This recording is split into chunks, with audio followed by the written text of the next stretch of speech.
Bonjour, c'est Ludovic, votre analyste, et voici une vidéo, la mise à jour de mon avis hebdomadaire sur le SP500. Alors encore une belle scène sur le SP500 qui avait déjà marqué un signal haussier la semaine dernière, signal dont j'avais dit qu'il fallait attendre une confirmation pour ne pas se faire prendre ici dans le bull trap comme qui s'est passé. Ici plutôt le bear trap pardon, où tout le monde pensait déjà à un signal baissier et puis la séance du lendemain, boum, on est revenu très fort et on a cessé d'augmenter cette impulsion depuis lors. Donc vendredi dernier nous restions ici sur ce signal d'achat assez conséquent, sortie du range hebdomadaire et passage au-dessus de la M100. Dès le lundi, encore une fois un beau signal d'achat où on sort de cette fourchette de Andrews en noir, sur cette fourchette de Andrews qui tenait un peu le cours, mais qui a été franchie. Alors, annulation de cette sortie dès le lendemain, on revient vers la M100, et on repart le mercredi au-dessus de la M100. Donc ici, on a des oscillations quand même acheteuses, même si on fait un plus bas, on fait pas un plus bas beaucoup plus bas que le plus bas précédent qui se situait ici. On ne revient pas dans le range horizontal, et on repart dès le lendemain sans avoir été franchi ce range à la baisse, donc c'était un bon signal. Alors là, le jeudi, c'est la séance que tout le monde a connue, hein, la fameuse séance où on gagne plus de 3% sur le S&P 500. On vient ici au contact d'une fourchette de Andrews Base, qui est la fourchette court terme, et on parfois une résistance, la résistance des 1274 points qu'on franchit à la hausse. Ensuite, vendredi, on termine sur une petite toupie, un doji, ici au-dessus du Marubozu, donc c'est vraiment pour moi en tout cas un doji de continuité haussière, et on reste au contact de cette fourchette de Andrews Blue Trace. Alors les conclusions, c'est qu'on franchit à la hausse le range horizontal qui tenait depuis déjà bon nombre de semaines depuis l'été. Ouais, c'est bien franchi à la hausse, on a confirmation ici, franchissement, pullback et on repart, donc c'est le schéma classique. Maintenant ce qu'il faudra viser, c'est ici, j'ai pris le plus bas de la sortie du range horizontal pour la porter, et ça donne un haussier vers les 1344 points, 45 points à peu près, sur le S&P 500. Voyons maintenant les indicateurs.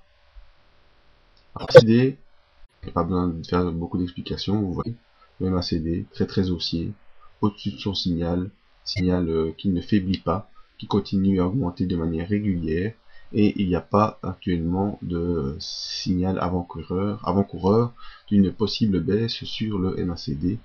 Pas de danger pour le moyen terme, d'après ce que nous dit cet indicateur. Maintenant, le stochastique qui nous montre les impulsions courtes. Eh bien, le stochastique, lui, est en surachat.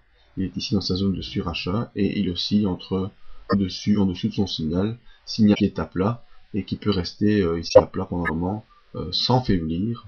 Ce qui ne veut pas dire que le cours va latéraliser, mais simplement que l'impulsion haussière est au maximum de sa pression et que donc ça pourrait poursuivre ça encore pendant quelques séances. On voit quand même pour la séance de vendredi que le signal va croiser à la hausse et a encore un peu de marge pour aller faire un petit plus haut ici vers les 95,4%. On termine la semaine sur 91%, donc il y a encore un tout petit peu de marge pour avoir une nouvelle accélération haussière dès lundi. Alors tout très important pour moi, les volumes, et là sur le S&P 500 c'est clair, tout le monde achète et personne ne vend. Voilà, tout ce qui est acheté ici, quasiment pas vendu. Tout ce qui était acheté là n'est quasiment pas vendu. Tout ce qui est acheté n'est pas vendu. Et on termine la semaine encore sur des achats plus importants. Et on voit bien que depuis la mi-août, les opérateurs, les banques, les particuliers, les hedge funds, tout le monde achète du S&P 500 et personne ne vend. Ou en tout cas, on vend pas grand chose. Donc l'espoir, la psychologie acheteuse présente et tout le monde anticipe encore des retours plus importants. Tout le monde veut garder ses positions pour faire du bénéfice dans le moyen terme. Donc sur le S&P 500, les volumes sont acheteurs, les indicateurs d'impulsion sont positifs, on a passé des résistances, on est sorti d'un range latéral, il n'y a pas de raison que ça puisse continuer à baisser. Et donc ce qu'il faudrait maintenant anticiper, ce serait probablement, parce que ça peut pas monter comme une flèche, à moins que ça arrive, c'est soit une latéralisation ici, pour Bitcoin, soit un petit retour possible vers cette ligne oblique noire, pour ensuite continuer de suivre, probablement avec un palier vers les 1300 points.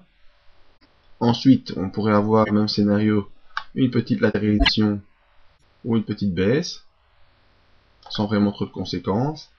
Un peu des petites baisses comme on a connu ici, hein, une grosse séance de baisse, une séance où on perd 2%, puis après, 2 jours après, on repart sur des grosses bougies vertes.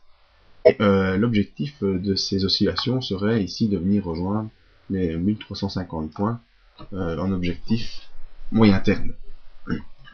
Voilà, c'est mon avis personnel sur le S&P 500. Pour suivre l'évolution du S&P 500, vous pouvez nous rejoindre sur le site tous les matins par le briefing où on met à jour la stratégie, et venir voir aussi nos autres analyses d'indices ou de matières premières, et aussi une petite place pour le Forex. Merci et à bientôt.